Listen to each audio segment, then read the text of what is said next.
Did you know that the Sikh Empire once ruled over a vast territory in the Indian subcontinent, rivaling even the British Empire?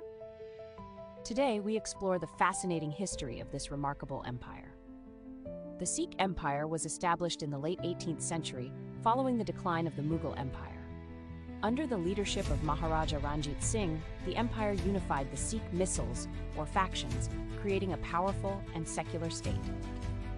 Key events include the conquest of Lahore in 1799 and the establishment of the Lahore Durbar in 1801.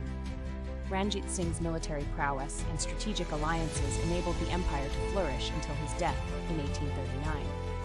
Important figures such as Hari Singh Nalwa played crucial roles as generals, expanding the empire's reach into modern-day Afghanistan. Their contributions were vital in establishing Sikh dominance in the region.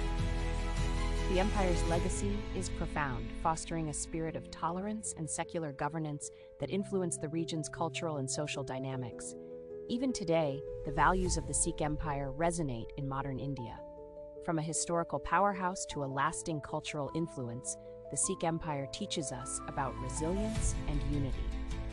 Its lessons remain relevant as we navigate our complex world today.